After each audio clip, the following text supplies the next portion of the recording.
Pica-Pau, o episódio perdido. A morte de Pica-Pau. Na versão cancelada, a sequência é diferente. Após a explosão, a câmera mostra o Pica-Pau e o policial em cima de uma pequena nuvem, um ao lado do outro, ajoelhados, olhando para a terra embaixo, chorando. Não tem asas nem auréolas.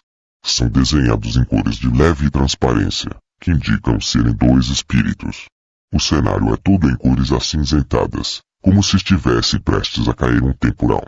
A trilha de fundo é profundamente triste, depressiva. É colocada em baixo volume.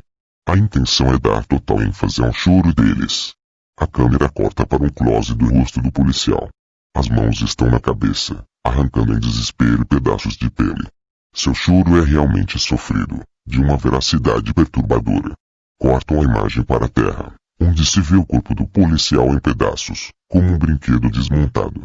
Todos os membros e a cabeça estão separados do tronco. Não há sangue ou vísceras, mas isso não alivia o impacto da cena. Corta para a cabeça. A boca está entreaberta. Dele escorre um pequeno filete de saliva. Os olhos, bem arregalados, têm as pupilas muito pequenas, sem brilho, fitando nada. Volta para a imagem dos dois chorando na nuvem.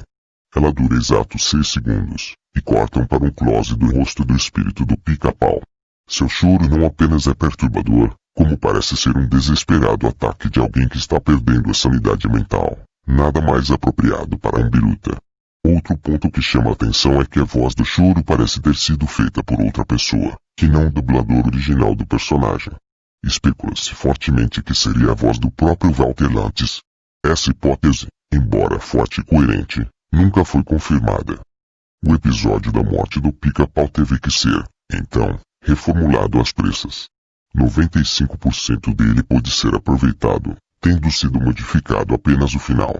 Para ser mais exato, também foi acrescentada uma fala no começo do episódio, quando o Pica-Pau dizia seria viu eu sou um mal necessário, que na dublagem ficou eu sou um diabo necessário. Isso mostra claramente o ponto de vista de Lantz sobre as mudanças que viriam. Era um mal necessário. Cortam para o corpo do Pica-Pau, que também está em pedaços. Em seguida, mostram a cabeça em close. Vê-se o bico aberto, faltando um pedaço da ponta e com a língua para fora. Os olhos arregalados mostravam as pupilas grandes como sempre, mas com uma diferença fundamental. As íris, em vez de verde como costumavam ser, estavam totalmente negras. Diminuem aos poucos o volume da música triste, até desaparecer. Escuta-se apenas o choro do Pica-Pau, o choro de Lantz, acompanhando a imagem da cabeça. A tela vai escurecendo até ficar completamente preta, ainda se escutando o choro do espírito. E aparece na tela fim.